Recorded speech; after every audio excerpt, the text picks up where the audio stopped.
Эфирде өлкөдөгү тартип бузган жарандардын иш-аракеттерин жана мыйзам бузуу фактыларын чагылдырган ТВ кайгылуу программасы. Студияда мен Каныбек Асанкараев. Саламатсыздарбы?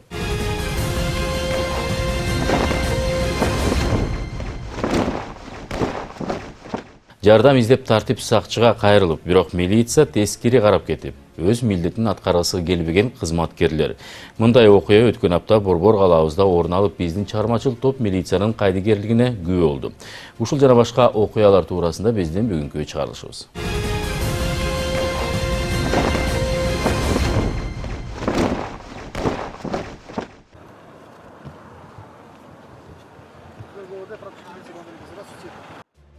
Светофордун кызыл түсүнө өтүп кетти деп токтотулган айдоочу буйруктарга баш ийип берип жатты. Инспекторго тийиштүү документтерин тапшырып берип, протокол түздүргүчү дагы 2 унаа кызыл түскө өтүп келишти.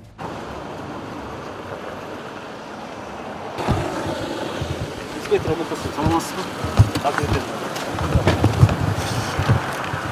Эки инспектор эки жагынан чыгып, эки айдоочуга тез арада 2 протокол түзүп, аларга 2 айдоочу колун коюп, анан жолдорун улантышты. Ал эми кийинкиси тайып кеттим деп кайра эле ошол светофордун кызыл түсүнөн өтүп кетип токтотулду.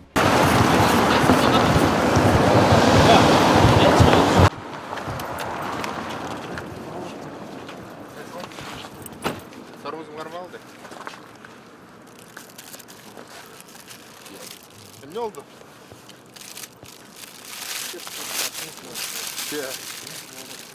Kaç kare miydin? МТС. ETS? Айдоочу колунда бар документтерин тапшырып берди, бирок өзүнүн айдоочулук көлүгү жок болуп, ага инспектор унааңды айыпына токтотуучу жайына камоого туура келет экенин айтты.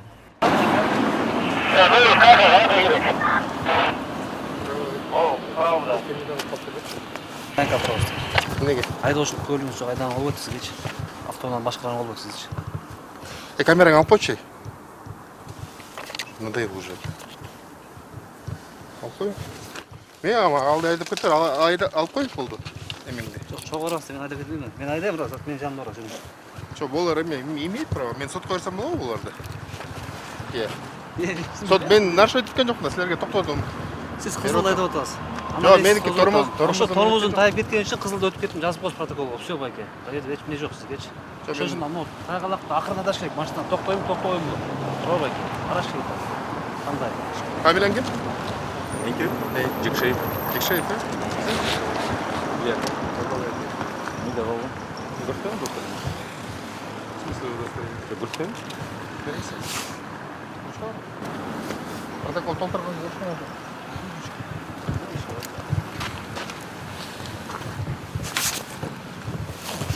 Түсінсің?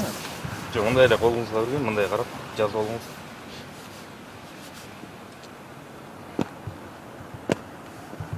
Тартканга болбойт байке. Өзүңүз эстеп жазып алсаңыз болот, бирок тартканга болбойт. Бул документ.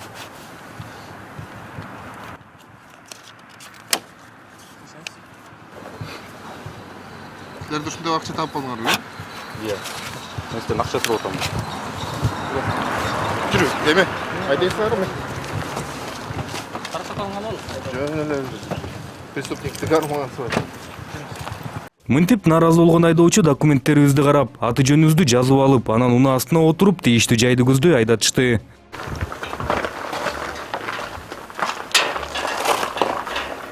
Ичкери кирип, тийиштүү кагаздар толтурулуп, буга чейин нааразы болуп жаткан айдоочу тынчый түштү. Бардык буйруктарга баш ийип, кагаздарга колун коюп, анан 4 тарапты көздөй кетти.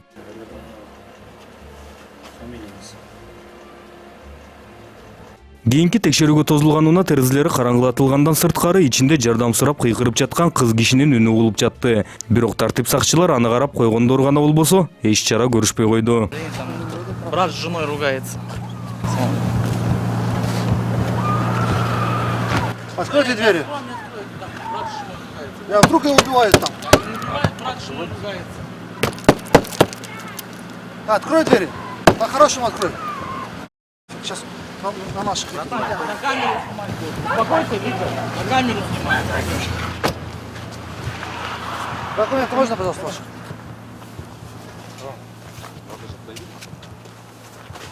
Шеф, я же говорю, там брат с женой ругается. Не снимайте, пожалуйста. А ну так подойди, братан, без камеры. Все, пойдем, пойдем. Только пусть уберет, да? Не, он со стороны, он подходить не будет.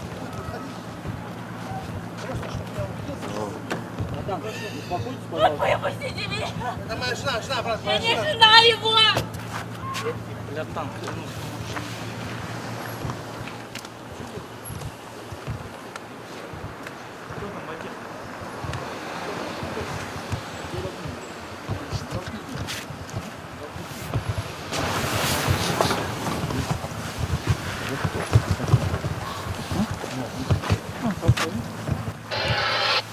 Шеф, все нормально, чего вы хорош снимать уже? Чего вы так снимаете? Человек трезвый, все нормально.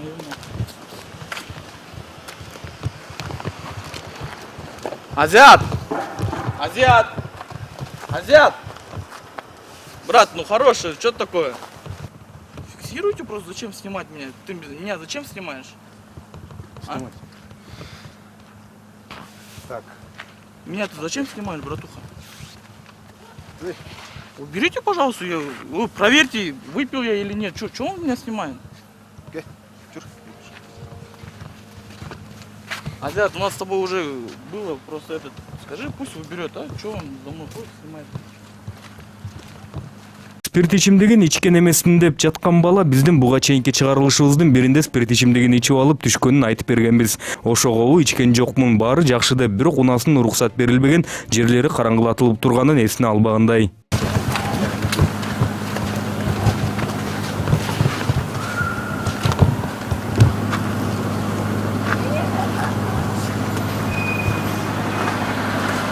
Бул окуянын эң кызык жагдайы унанын ичинде тартип сакчыларды көрүп, жардам сурап жаткан кыздын чакырыгын инспекторлор кулак сыртында калтырып, айдоочунун айтканына ишенип эле калтырышты. Жана ал гана эмес, караңгылатылган терезелерине протокол түзүлгөнү менен анысын ордунан чечпей ошол бойдон айдап кетти. Маалымат үчүн айтып койсок, бул окуя боюнча жол кыймылынын коопсуздугун көзөмөлдөө башкармалыгы кыздын дооматы жок деп, мындан 2-3 күн өткөн соң түшүнүк каттарын алып, эл алдына чыгарышкан. Бирок учурунда инспекторлор кызмат өтөп жатып, анын жардам сураганына жардам көрсөтпөй койгондору анык. Все, тогда пусть снял. Все, свободненько.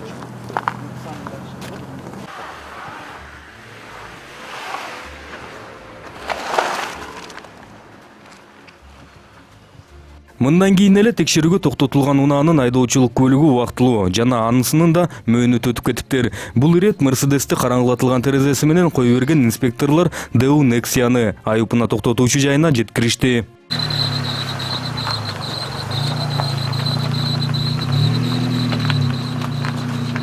Ичкери кирип бардык буйруктарга баш ийген айдоочуга тийиштүү кагаздар толтурулуп, унаасына акты түзүлдү. Айдоочу бардык кагаздар менен таанышкан соң колун коюп, анан жолун улантты.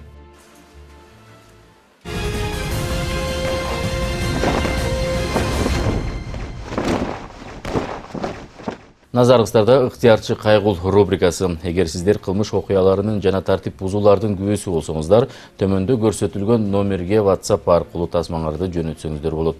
Эсиңиздерге салсак, тасманы тартып жатып, өзүңүздөрдүн окуя туурасында айтып берүүңүздөрдү өтүнөбүз.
Мына кыргыз элим.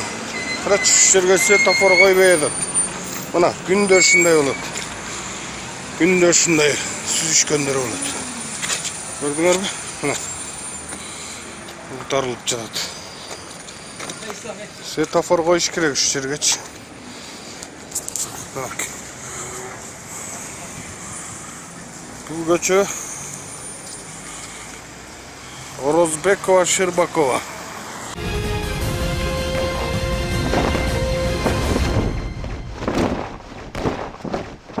Базардың бары батар. Остановкаларда мындай алкаштардын бары укташат. Бизде отурганга место жок. Каяка отурабыз. Балдар менен туруп турабыз. Алкаштардын местосы болуп калды. Ош базардын чоңу каякта карайт билбейбиз.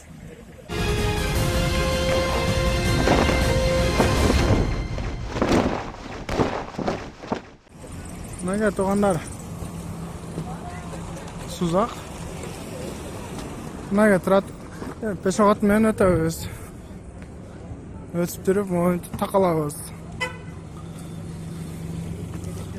Пешохотко. Мына забор коюп коюшкан.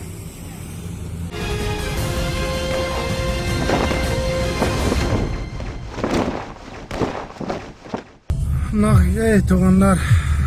Жалбат шаары Сузак. Сузакта күнүгө дагым деле ушундай кыйынчылыктар жаралууда. Мынакей өткөндөн кийин зебраны чызып койду. Бул жака машина койгону болбойт. Коюп кечиндеси башы 2 катар болуп алышып бизди кыйнап жатышат өткөнү.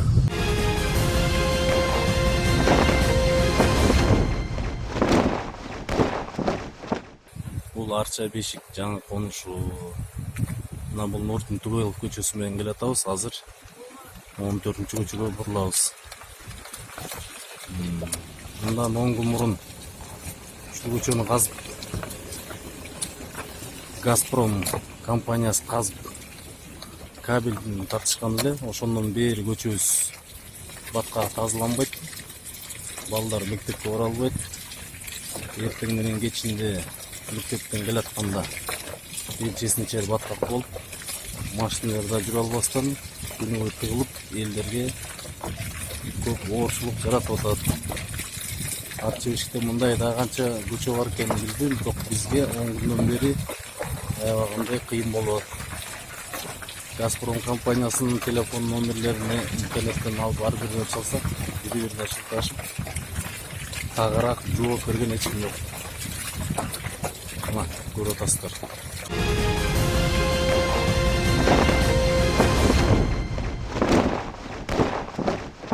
Чугурбан жаны кальчодон. Ар жактан Кирванасов магистралын ылычып келатып түп түзөтүп кетти бул жерден.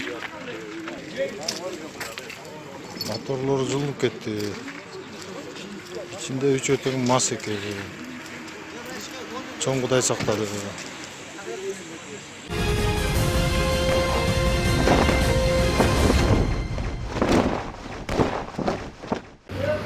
Buna Kemin'din avtovokzal, жаңы алған автовокзалдың авалы мондай түшіп атат, açылып атат. Бұл кишinin başına düşse kim жооп берет? Мына монту açылып, кайрылып, ушуга бир көңүл буруп койгон эч ким жок. Мына мондай açылып атат.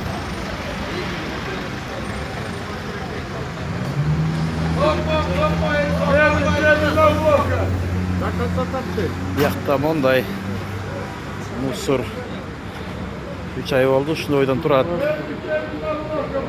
Вокзалдын кебетеси. Отура турган орындуктар жок. Машина кетти сыртта туруп атабыз.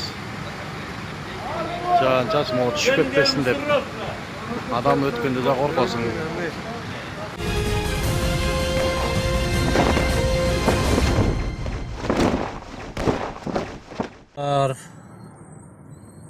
Мына бул жол жаңы вокзалдын кире бериши.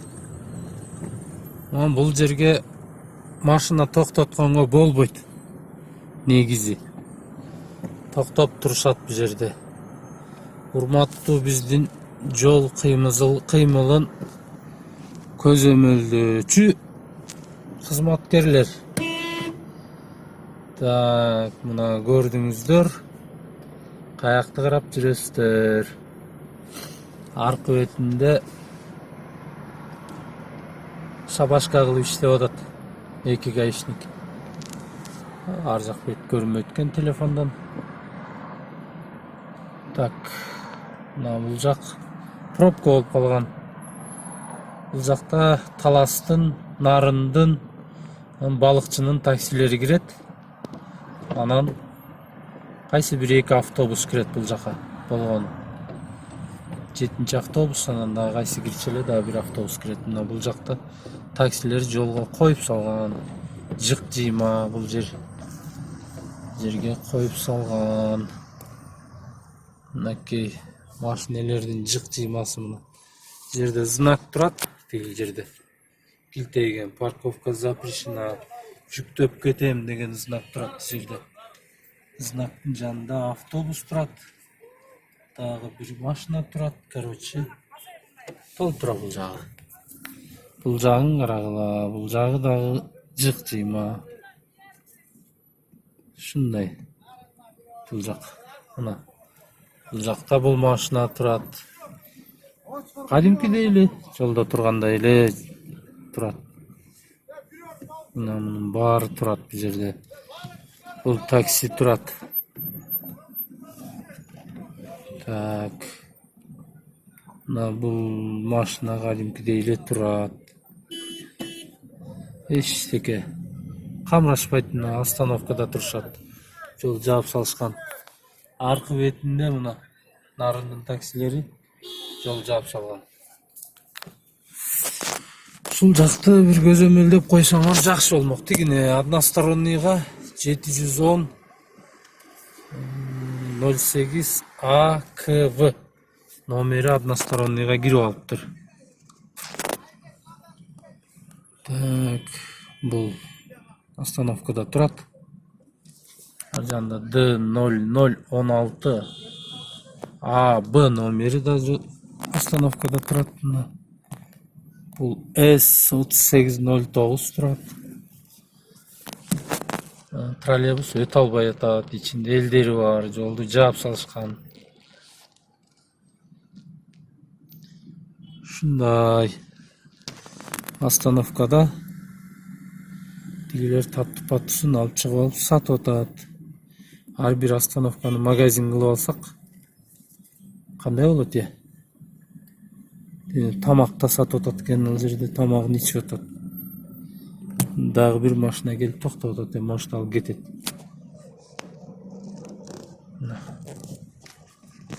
Булар жык жыйма жолдо турушат кадимкидей эле. Кадимкисиндей турат.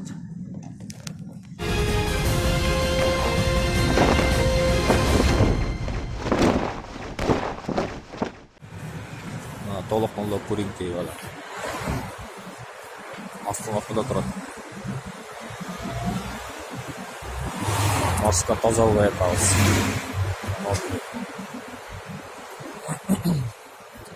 Янында жатат.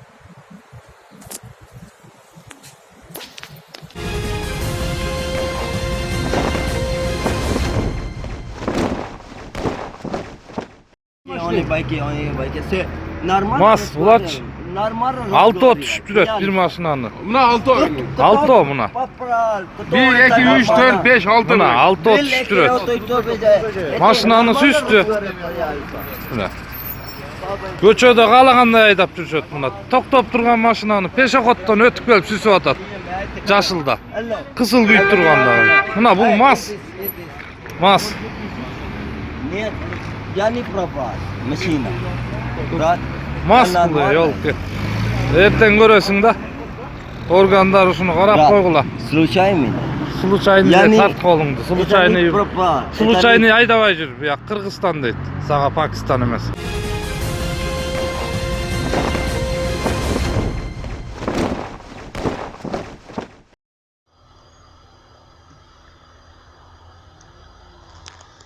Анкара Чолпанатинский көчөсү, главный Горький көчөсү.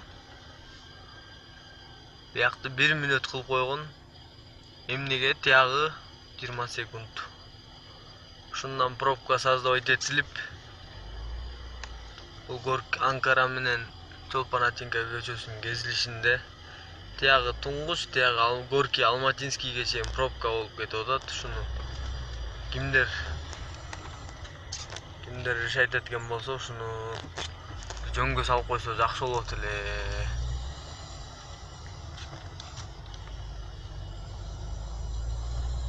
Бирде двойной светофор бар, биринчисинен экинчисине өткөнчө 3 эле машина өтүп, кайра кызыл 1 мүнөттөн туруп калып атабыз.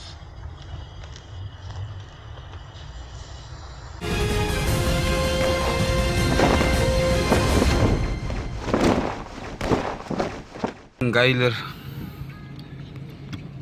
МВД 509 стоп линияны төбөлөп туралдар, ашып кеткен стоп линияны. Анан дагы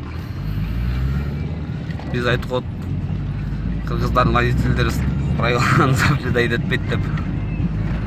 Ушу менен 4-линияны стоп линияны төбөлөп келатат. Азыр советский портабыз эми бакан боюда жашыл күйүп калды. Азыр кийинкисин көрөбүз азыр.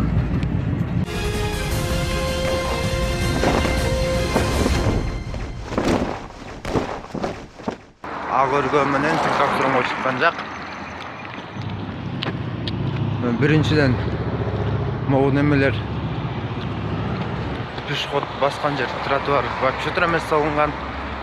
И как бы мындай машиналар 9170 прямо ошол жерде турат. Могу жакта да бир фит турчу.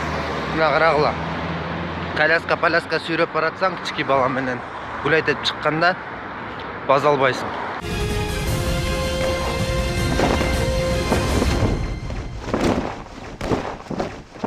Төртүнчү көрүп больницанын оозунда машиналар туруп атат монтип. Машина пробка создавать этишип. Мынакей карабайсың, больницага келген кишилер скорый кире албайт. Монтип машина туруп атат. Запрещен жерге чейин турушат.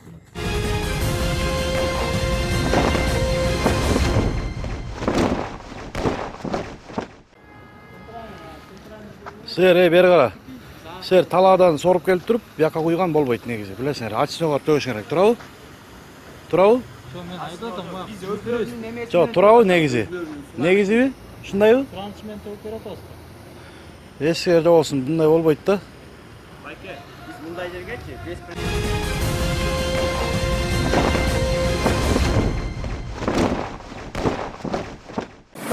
элди толтура салып, мына встречкада турат. Жалаң балдар. Жалаң школьниктерди ушуга карата бир чара колдонуп койсуңар. Мына светофордо турабыз азыр кызыл.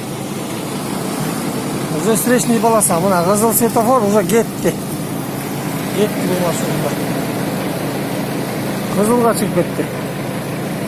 Объездной Кербендин повороту.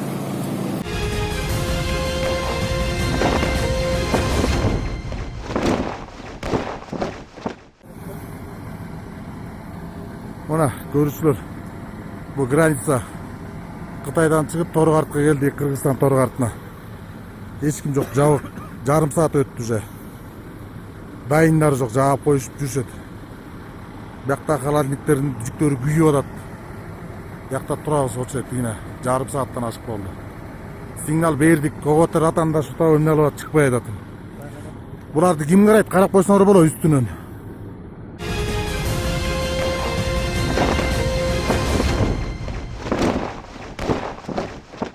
Эскерте кетсем, ушул сыяктуу окуяларга жана мыйзам бузук фактыларына күбө болсоңуздар, анда төмөндөгү нөмөргө чалып же WhatsApp аркылуу бардык фото, видео материалдарыңыздарды жөнөтсөңүздөр болот.